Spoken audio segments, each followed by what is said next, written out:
Welcome to Smart Health Talk with your host, Elaine McFadden. Welcome, everyone, to Smart Health Talk. And we're right here in San Bernardino, California at KCAA Radio, 1050 a.m. on your dial. And, of course, any of you out there that are close to a computer, your cell phone, or notebook, if you actually want to tune in and watch my guest tonight, which is Pamm Larry today from Prop 37, which was on the California ballot, to label GMOs, then you are welcome to tune in and watch us live. You can listen live or watch live. Just go to kcaaradio.com. That's all it takes. Just click on Ustream or tune in, and you're there. So, hey, everybody. You could actually be watching us in the studio right now. So, and you're going to, if you don't tune in today, let me tell you, you are going to be missing some important information, because Pamm Larry is not just any ordinary woman. I'll tell you that. No, this woman moved an entire state and millions of people. And I have so much respect for her. She is my hero from now until forever for what she's done. Because, you know, that was like the first time in history that we actually had something on the ballot like that. In California. In California. Yeah. Okay. Yeah. Where did they do that in Vermont? No, they had done it before in Oregon in in 2001. Oregon. Yeah. Oh, okay. See, I didn't even know that. Yeah. See, we're going to learn so much today from Pamm. You are not going to want to miss a single minute of this show. We are going to be finding out from her on, you know, the journey, on what actually motivated her to like take this whole thing on and try and get GMOs labeled in California. And you're also going to find out about some of the things that she has learned along the way. And these are, this will be like conversations that she's had with top scientists, with moms, parents out there that are dealing with allergies as a result of this, that have caused all different kinds of sicknesses with their children, within their family. We're going to be learning about that. We're going to be learning about some of the realities on what we're looking at for the future in GMOs and what's really going on here. And I know this may seem like, oh gosh, you know, like I really want to hear about GMOs in my food, but you do. Trust me, you want to know this stuff, because it can impact the health of every single person listening to this radio show. And you're probably eating them and you didn't even know it. And that's one of the really scary things about it, is this stuff was all happening without your permission and without your knowledge. So that's not right. That's not how we do things in this country. No. What happens when this kind of thing starts impacting our families and the health of our children? We stand up and fight, and that's exactly what Pamm Larry did. She decided she was going to stand up and fight. And so I would like to officially welcome Pamm Larry to our show today. Thank you so much for having me on. It's a delight. And it was really fun to find out that we actually are from the same area in California. Northern Cal, yeah, Chico, California. And I'm telling you, that is like one party in place when I was living there.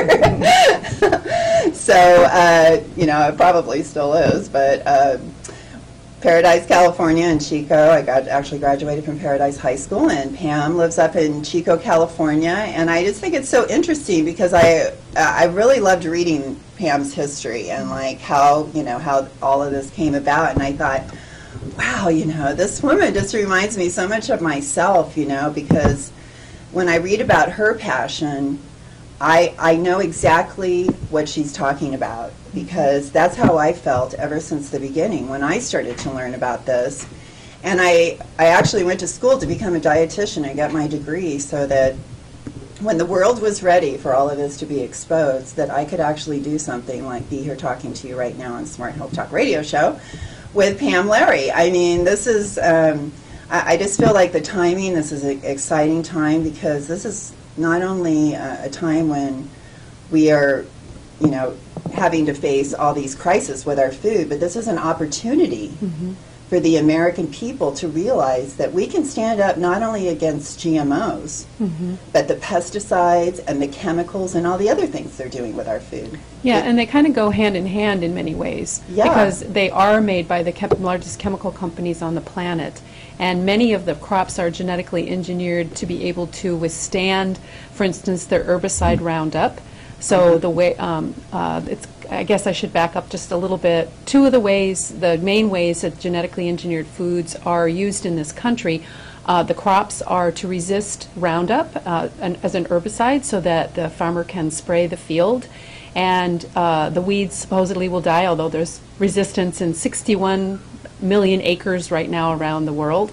And by resistance, you mean? Well, that plants and insects develop resistance, just like we develop an immunity to diseases and stuff like that. Or antibiotics. Exactly, they develop a resistance, and so plants are becoming resistant to this herbicide, and so they're having to rely on, or trying to rely on, even more toxic sorts of pesticides and chemicals.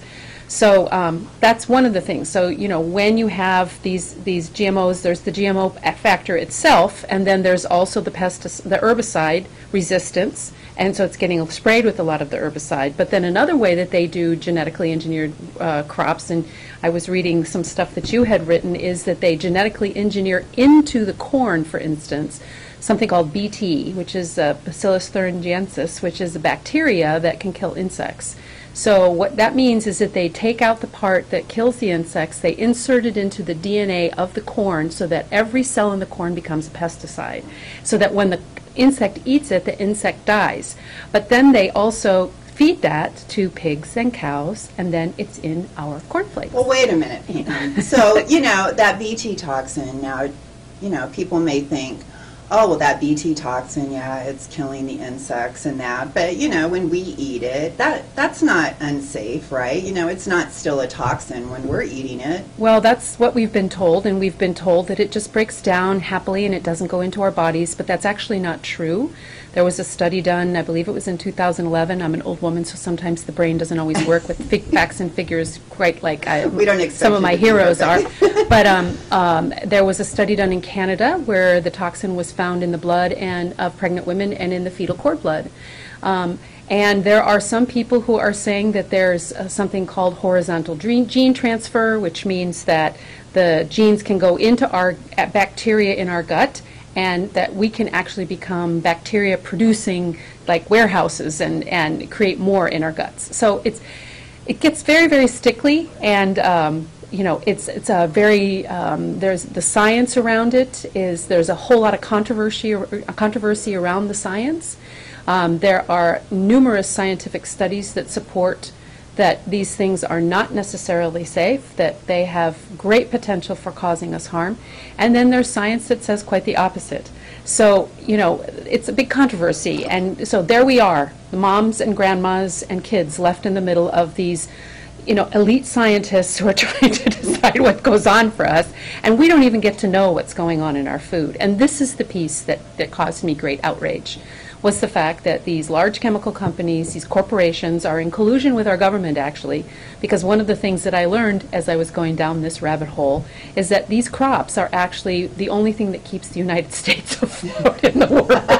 It's our largest export. So it's very difficult. But what are other countries starting to say about these GMOs? Well, other countries have been saying lots of stuff for a long time. You know, there are 61 countries that label genetically engineered foods. There are countries around the world that ban the growing of genetically engineered crops. So we in the United States are just asking for the right to know where they are. Okay, well now you're getting me thinking here, because now you're telling me that, you know, this is our largest export, and yet other countries are banning our export. So how is that helping farmers? It isn't helping farmers, and yet when you watch, and there are other ways that farmers aren't being helped either. You know, again, the resistance. But they said that in those No on Prop 37 ads, Pam. Well, they said that we were actually harming farmers by right. passing Prop 37. Right. But what you're saying is there's a lot of things going on with farmers as a result of Monsanto that are harmful to them that maybe we don't know about. Well, I think it's important to realize that it's not just Monsanto. There are a number of other companies. There's Dow, Bayer, BASF, you know, a lot of Syngenta. Right. Yeah, so there are other companies. And Bayer, are you talking like Bayer aspirin? Yeah, same thing. There's actually an interesting movie called The Idiot Cycle, where they talk about how the same companies that produce the pesticides also produce our drugs that are supposed to make us better. Oh, so like if these pesticides are really truly making us sick, then they actually benefit when we get sick, because then they're right there with the drugs for us to pay all kinds of money for that are supposed to like get us well, but they're not really getting us well. They're just kind of a Band-Aid that's kind of keeping the symptoms at bay. Well, it's a great business model though, because you get the double whammy. Oh yeah, it is a great business model. Yeah, they're bringing it in right and left, aren't they? Yeah. So off of who? Off of us. Right, exactly. The American people, the people of the world. And you know, when I hear these kind of things, what I feel is shame. I feel shameful when I think about a company from our country is creating foods like this that have the potential to harm not only people in our country, but other people around the world. Mm-hmm. And they're being fought everywhere. The farmers are fighting them in Brazil. Didn't they just win a big suit? They did, but then I heard that they were being kind of bought off. I read an article like that they were being offered a settlement, quote unquote, and I don't know what and then they're not allowed to say anything after that, right? Exactly. They have to sign a non-disclosure agreement. Right, well, gag order, basically, yeah. Which is what happens to the farmers in this country, because not only do they go after farmers in other countries, in this country they have basically like crop police that run around and pull out and make sure No way! Yeah. The farmers are being subjected to this? Yeah. So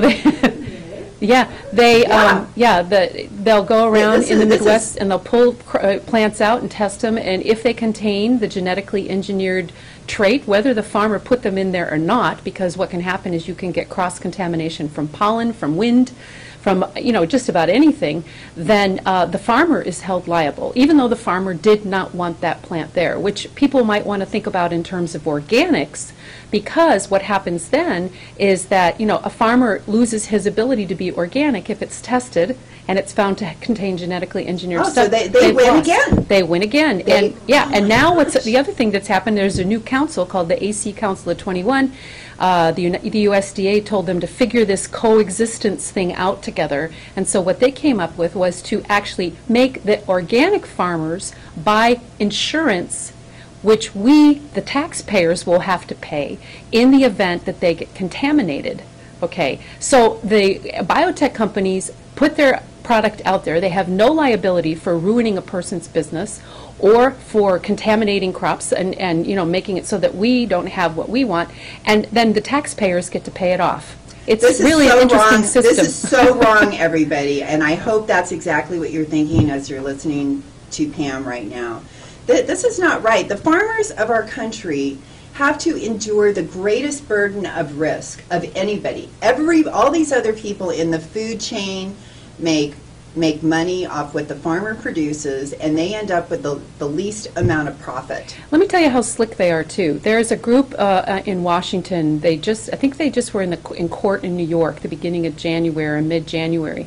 It was the second round. They're called the Osgata Alliance, and it's a group of scientists, of seed people and farmers who actually brought a class action suit against Monsanto for the right to not be sued, like I was just talking about, for contamination. They lost the first round in the courts. So they were in court again for the second round, just for the right to not be sued for contamination that they didn't want. Okay. Then, now the other thing, you were talking about Prop 37. I could go on and on and on about the stuff that happened during 37 and and what's really interesting to me, I just found out that at the meeting tonight, I'm going to be in Riverside.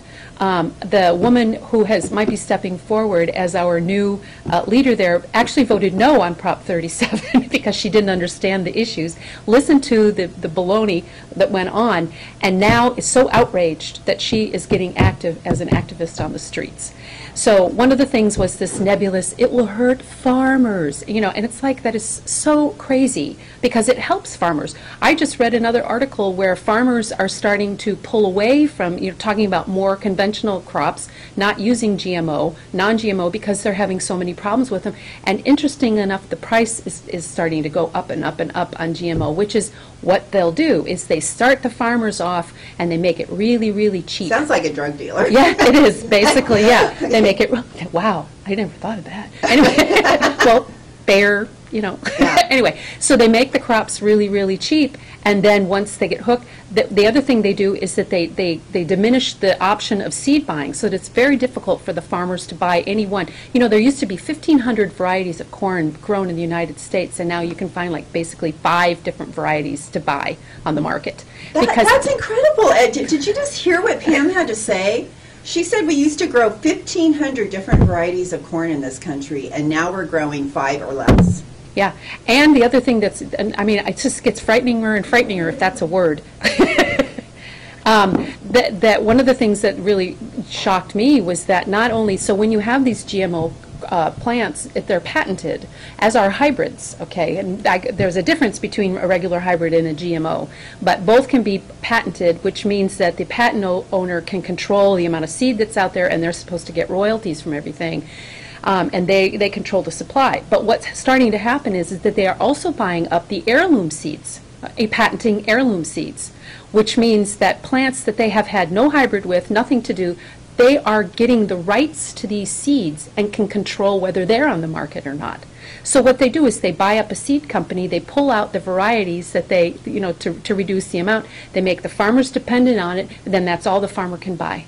It's a really dicey system for them. Well, and the thing that I think it's important to realize in all this is when you're saying the farmer can only grow this, that means us as consumers are only going to get these limited choices, and that's it. You bet. So what she's saying also is that Monsanto is dictating what kind of food choices we get. And the way I'm looking at it, it's just a matter of time before every single thing on our plate has Monsanto written all over it.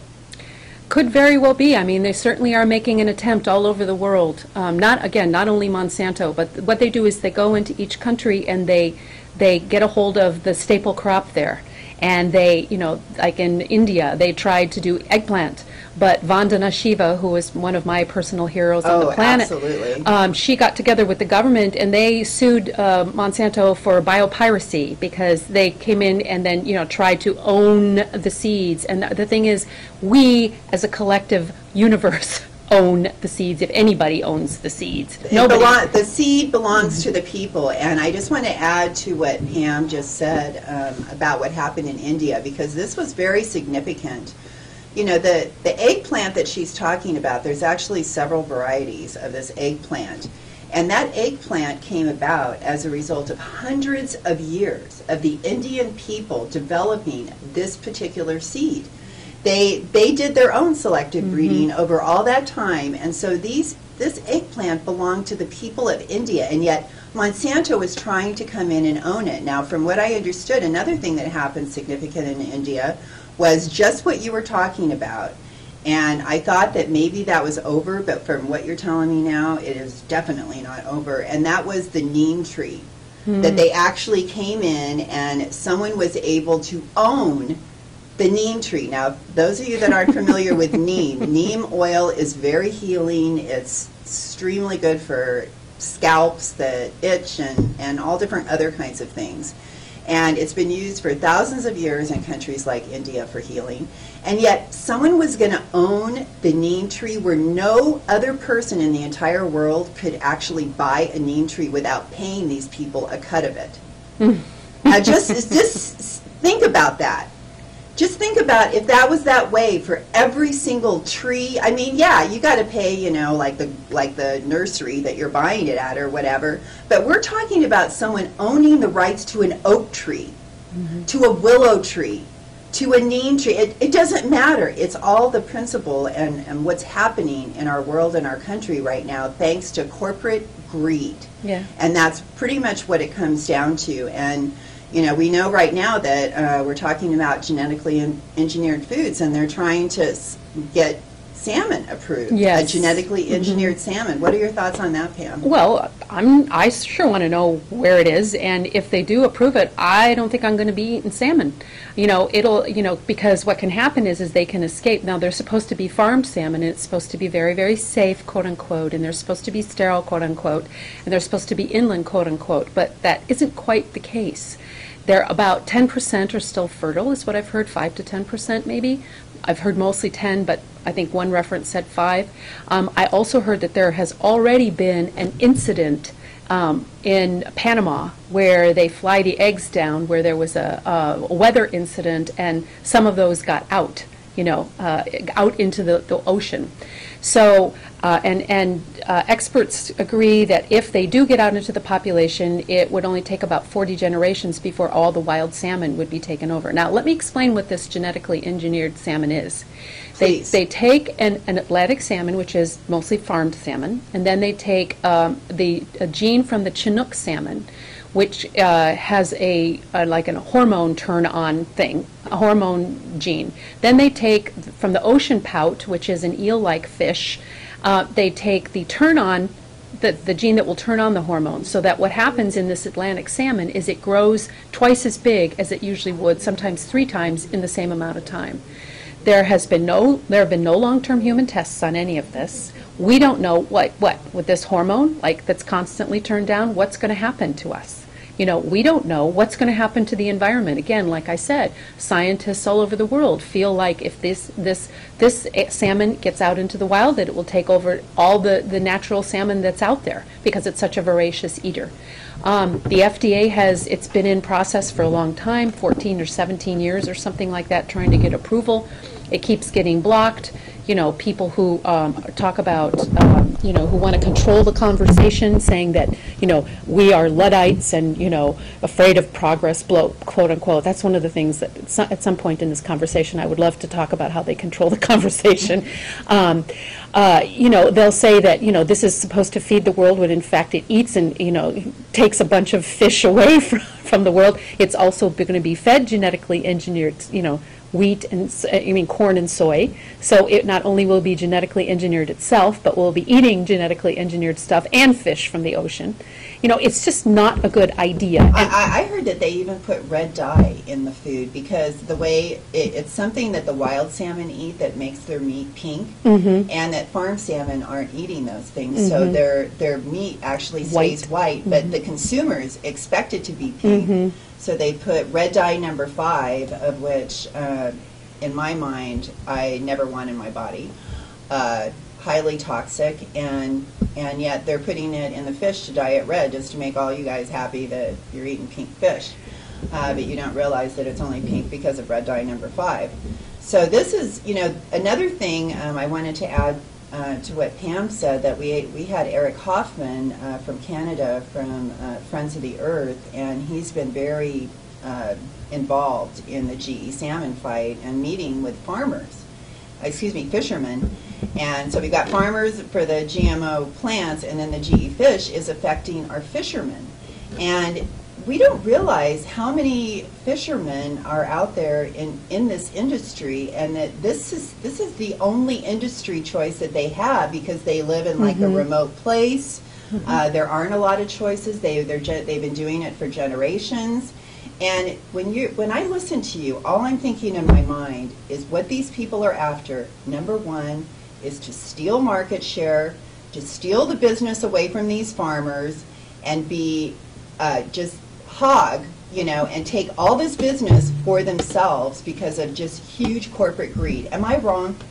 I don't think so. I don't think so. It gets, gets clothed in, philanthropic sorts of terms, like, again, controlling the conversation.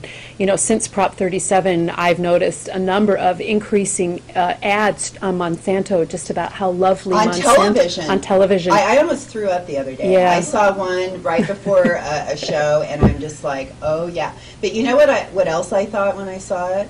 I thought, they're scared. They are scared. They're scared. I never saw a Monsanto commercial on television before. No, Yeah, they're getting the old PR wheel going out there trying to get us brainwashed, just like they've been doing subtly in op-ed pieces in newspapers. And since 37, it's really amped up. Oh, I've actually found some of those op-ed pieces saying, oh, are we lucky to have GMOs because it's going to end world hunger, and makes all these promises when we're finding it's actually using up our water supply at a rate way greater than the organic farmers, and they're not even getting the yields that they promised. Yes, there are whole books written about those. I would like to ask, if your listeners have a pen handy, in order to make comments to the FDA about the salmon, they can go to the centerforfoodsafety.org. That's centerforfoodsafety.org, and you'll find a link there to send a message to the FDA and President Obama that we don't want those fish in our supply, in our food supply. And then I was going to say something. There's a great report out. There are two of them. One's called Myths and Truths, and it's on Earth Open Source. And you can find out a lot about the myths and truths of GMOs. And then the other one that I love is the GMO Emperor Has No Clothes. And that was put out by Vandana Shiva last year, or in 2011 actually. And it talks a lot about the myths and truths, of the promised technology, the reality of the technology, the ways in which biotechnology controls the conversation, and subtly twists, as you said, people's brains, and implants, inserts, little messages that we don't even think about, so that when we hear about GMOs, the first thing that comes to mind is, oh, feed the world.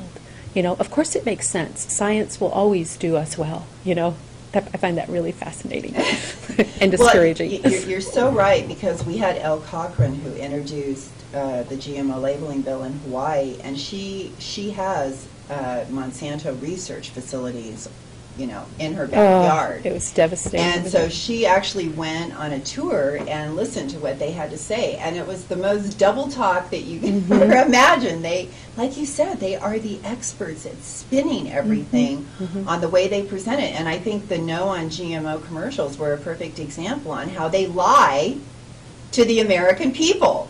And that's exactly what you're being fed, everyone, is a big bunch of lies. Now I've got Pamm Larry here, and I mean, this woman is a loving woman. She just started off at living her life, taking care of her family, enjoying her grandchildren, that kind of thing. And when she read the facts that we're telling you today, she got so angry that she decided that she was going to go out there and work on getting something on the ballot to stop all of this. This normal, everyday grandmother that could be just like you and me. And she went and accomplished this. And I mean, it was not an easy task. She had to spend all kinds of her time, her money. And why do you think she was doing it? Does she sound like she's an intelligent woman to you? Of course she is. And so we all should be trusting what Pamm is telling us today. And you should be getting mad. You should be fighting mad, just like she did, and at least take her advice and go to those websites. Say those again, Pamm. I would like to ask people, first of all, I just wanted to say thank you very much for the honoring, but there's no way that Prop 37 would have happened if it wasn't for everybody else. The team, it was a total team and effort. It was not only a team in terms of the people who were on the steering committee and the paid professionals that eventually came on board, but for me, it was all about the people out on the streets. And that's one of the things that I'm here for, is to invite people to join us. Our work is not done yet. So the main website that I would love for you to go to is labelgmos.org, and to sign up to volunteer. And that's Pamm, everybody. Yeah, that's our website, and we're revamping it. We redirected to the California Right to Know website during the end of the campaign so that people wouldn't get confused with two websites, but now we're back up. We're starting to redo it. I'm going to be in Riverside this evening, and we need help in all areas around the state and around the country. One of the exciting things that's come out of this is that even though we lost, quote unquote, we lost by a very small margin, only 360. And it was questionable. There was votes that disappeared, ballots that disappeared, and yeah, but but we can't dwell on that. No. We have to move. We kind of saw them for who they are. We know their techniques. We're going to be ready next time. We're not going to let the same things happen. We're going to actually, I guess, the news just came that Washington just finished getting approval for Yeah, their ballot measure. they're going to be on the they're going to be on the ballot in Washington State, Connecticut, Vermont, Colorado, New Mexico tried, but they got too many lobbyists there and got, Nevada. California is working on legislation. Our steering committee has also said that if legislation stalls, there is a very good chance we'll be doing another ballot initiative in 2014. So if that's the case, we're going to start gathering signatures by the fall, and we'll need tons of folks. At Walmart, did you hear about Walmart? Well, supposedly Walmart, there's tons of stuff happening. There's this coalition of 37 states and Canada are talking regularly to support each other and educate the public and get legislation going. And I just found out 2 nights ago that one of our great leaders in Los Angeles area named Annette Aguilar and her husband Christian have been in contact with people in South America who were so inspired by what we did here in California that they are pushing their governments to now get labeling. So it's really very exciting what's come out of this. We may have lost at the ballot this time, but their next round we will win, and they know it. Yeah, so they're running scared, and yeah, very cool stuff that's going on. When I hear things like 37 states are banding together to fight all this, that to me is like really inspiring. Yeah. And making me feel like we actually have some hope here. Yeah, it's pretty cool. It's pretty cool. We're supporting each other. Because we've been doing the grassroots thing for a while, we're helping other people organize the ground. And in the motto which we did, is to not do spot grassroots stuff, but is to build a community. And we had a network of like 75 different communities with 130-something leaders around the state. Some of them are very tired. They're still resting a little bit. They put their lives on hold, many of them for a year and a half. So we need new blood. We need new folks to come in and revitalize them and keep the movement going here. None of them want to, maybe 2 have said they don't want to work in it at all, and I know they'll be back when we start gathering signatures.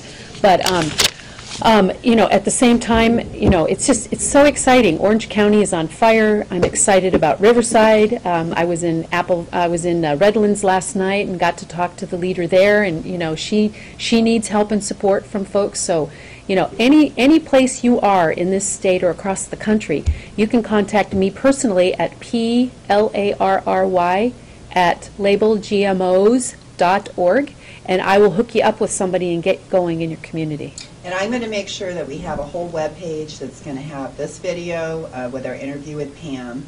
And also, I'm going to put all the links that she's mentioning right now all on that page. So everything will be easy for you to get. Just go to smarthealthtalk.com, and I'll make sure I even have a link right on the home page so you'll know right where to go. And like Pam said, they need new blood. They need volunteers, because fighting this fight is not an easy thing to do. And every one of you out there that contribute in some way, and that could even be just sharing with your family and your friends what is a GMO. And that's what concerns me when I listen to Pam explain all this stuff to us. I'm just, as a dietitian, I get protective. I am protective of people out there that are innocent. They're unaware of what's really going on, that they are possibly threatened. Their health is threatened.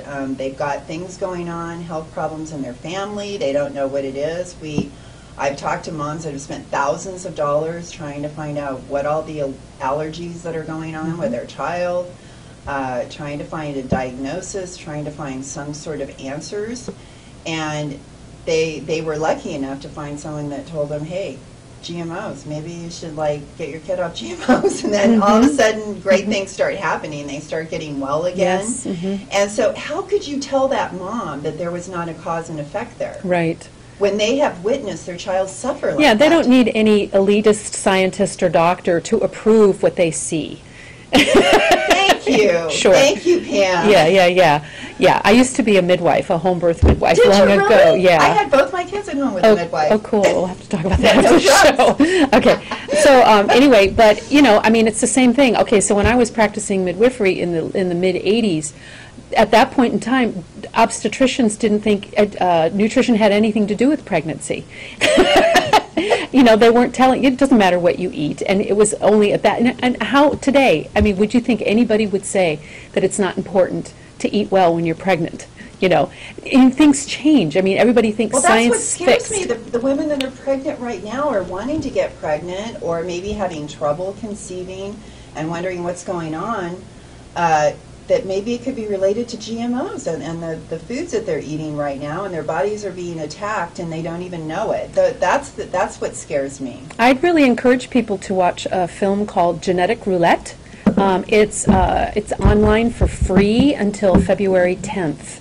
So you can go watch it, and after that it's for a very cheap rental. If at the same, it's called Genetic Roulette Movie or something like that. Just Google Genetic Roulette. It's on our website, Smart Health. Oh, okay, okay, on cool. Our homepage, they can click on it. And you can hear a lot of health people and parents talk about their experiences. I'd also encourage people to read up on the work of Dr. Huber, Dr. Donald Huber, who has been finding a lot of very unusual stuff happening with genetically engineered crops. He's was one of the world's leading toxicologists before he retired, and now he's working on this because he was called in as an advocate of GMOs, called in to help farmers with their crop collapse, and discovered some stuff that frightened him. So I encourage people to Google his name and watch his videos. He's a little technical and sometimes hard to understand for people who don't get science, but the geeks will just love listening to him. And he's very committed to this issue, and he has a lot of interesting information about the fertility stuff in animals, and so yeah, the correlation. Well, and I just want to take a minute. We're still going to continue talking to Pam here, but for anyone that maybe has to go run off and do something else, I do want to let you know, if this is starting to really make sense to you, if you're starting to go, oh my gosh, maybe this is what's happening to my child, to my own health, maybe this could be the source of what's going on, and you just want to learn more, please join Pam tonight. She's going to be at 7 o'clock. She's going to be over at the SEIU in Riverside, California. That's at 7 o'clock, and it's 6177 Rivercrest Drive, Suite B. That's 6177 Rivercrest Drive, Suite B. And I'm going to leave this address here with our engineers right here at KCAA, and if you want to decide that you want to go and you still want to know what the address was, feel free to call Rob, our engineer, at 888-909-1050, and he will have the address there for you. So if you decide that maybe you didn't think you could go, but then found out that you could at 7 o'clock, you could make this in Riverside, then please call us here at KCAA, and we'll make sure that the address is right here for us. So we're going to continue talking with Pam here, and I'd like to ask her, just from, you've had so much exposure to all these different people telling you their personal stories. Mm-hmm. Is there any stories that really stick out in your mind that you found very moving? Yeah, I've actually coined a term for it. It's called GMO therapy. Oh, yeah. Because people, when they find out, oftentimes have to go through a grieving process about trusting the government, trusting their food supply, and mothers in particular start getting really upset knowing that they have unknowingly and innocently been possibly harming their children. They believe, okay, that is an upsetting thing to think about, because that you never want to do that to your child. Right. And it's like these people are forcing you to harm your child just by feeding them. Mm-hmm. So this one I'm going to tell you is very controversial, and it is anecdotal, and it's not scientifically verified. So I just want to be real clear about that. Okay. But it was actually a man in Big Bear. I was up there last summer in 2012. And he came up to me afterwards and told me that his son was autistic. Now, this is a very, very controversial one, okay, but that his son was autistic, and they had not found anything that had worked until they took him off of GMO food, and that he was much, much, much better, was almost normal, and so I hear that. I hear that a lot. You hear that there's a mental, psychological manifestation of having these GMOs in your body. Well, one of the things that I don't know that much about autism, mm-hmm. but one of the things that I've learned in this journey from parents is that many times autistic children also have a lot of gut problems. And BT toxin. Yeah, and so it's in the GMOs. what they everyone. find when they take the kids off of the GMOs, that the gut problems clear up. They have to do other things too to heal the stuff. And, a lot of scientists will say, and Jeffrey Smith himself would say, we don't know if it's, switching from if it's just the GMOs, because there's no studies and there are no controls. But what I can tell you is that parents are finding differences in their children, and that's all I need to hear about. And why would you wait as a mother? Why would you wait for some scientist that's being paid by the company that's, to do research that's going to be making them money over your own intuition and what you're observing in your children? Well, and you may think, oh, Monsanto researches this, so we know it's safe. But if you really look, you may notice something in particular, which is you don't see research on GMOs by hardly anyone but Monsanto. Now, why is that, Pam? There are a couple reasons. One of them is that the main one is because they own the patent on the seed. And in order to do research, you have to apply and ask for permission because Monsanto owns the seed. Now, Monsanto is not going to be giving out permission to scientists who might find different findings than what they have come up with in their 90-day trials. So interestingly enough, there's one study that came out of France last fall that's getting tremendous amount of negative press as being, badly, done, blah, blah, blah, blah, blah. But what's interesting is that the study was to replicate exactly what Monsanto does with this corn, that replicate the study that Monsanto had used to get a certain variety of corn deregulated in the EU. So they used the same kind of rats and the same number of rats that Monsanto used in their 90-day experiment, and that was what was used by the government in the EU to approve this corn. So, but what he did was he expanded it past the 90 days, thinking like everybody does, that 90 days is not enough time. Well, we actually eat like 365 days a year, everyone. Right. So, but what he did was he started to notice problems. It was like at 100 days, and then 120 days, there were a lot of problems. And the longer the rats ate the stuff, the sicker they got. But as what happened with him is what happens with all scientists who come out with a study that negates what we've been being told by the ag bio industry. There's a great movie also called Scientists Under Attack. You can find that online, and it talks about different scientists that came out. Arpad Pushtai, who was a very well-known geneticist, pro-GMO in the EU, in England actually, who came out and said that we've got problems with these things, and he was fired from his position after being lauded, was put on a gag order for 8 years. There's a man named Ignacio Chapella, who did some research on the corn and how the drift was contaminating the corn down in Mexico. He got vilified and attacked by two quote-unquote scientists when it was found out later on that these were just employees of Ag Biotech that were masquerading as scientists. They follow their IP addresses. Oh yeah, it's kind of interesting when if you look on Facebook. They will stoop to really low lows. Yeah. The trolls on Facebook are kind of interesting. I've been taught how to notice.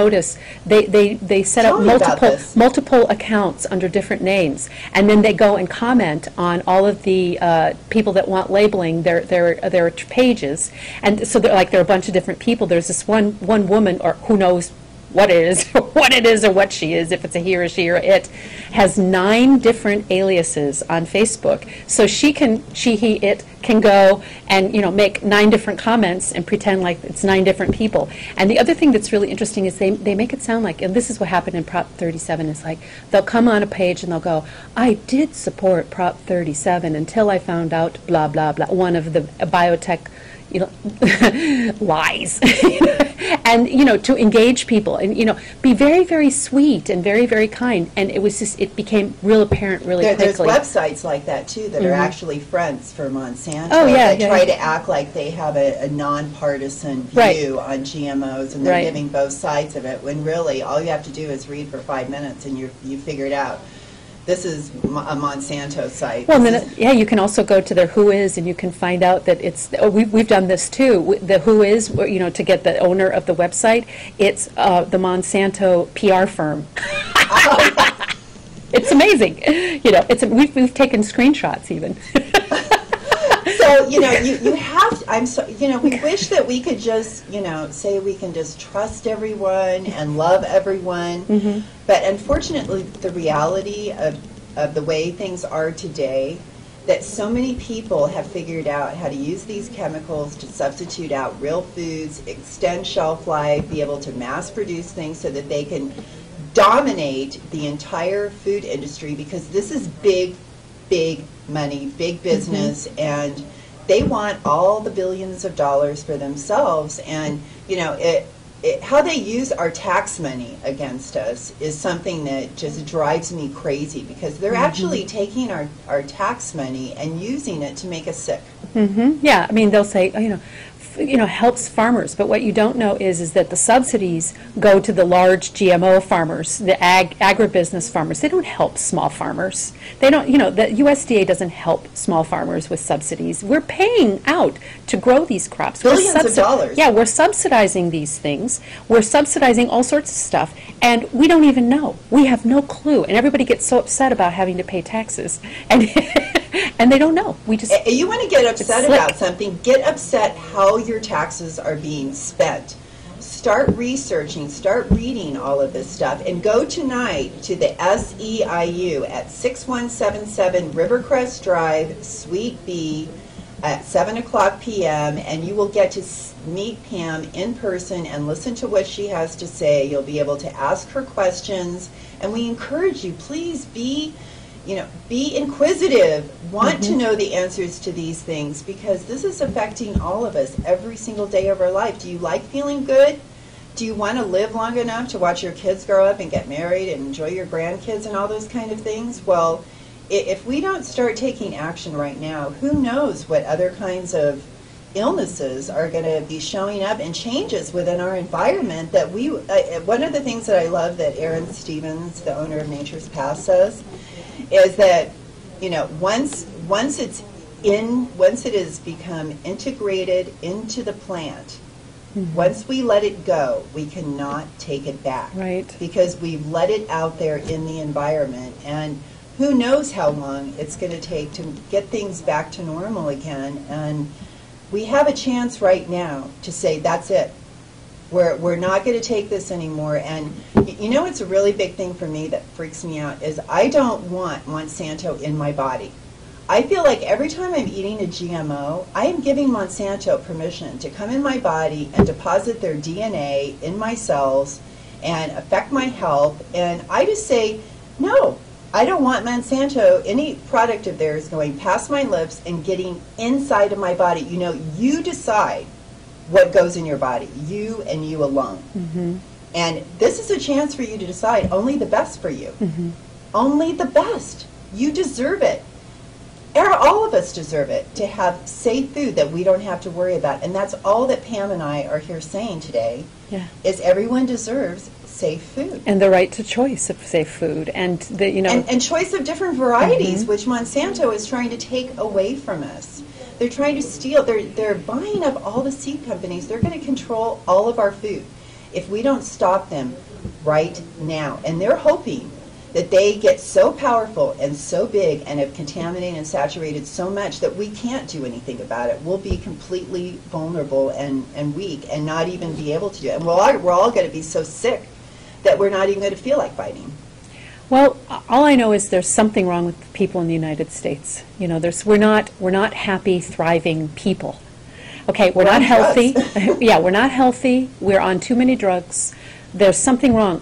One of the things I found very interesting was that the Prime Minister in Japan, GMOs are labeled in Japan, and he said, we will watch the children of the United States for 10 years to see how they are before we make a decision on these crops.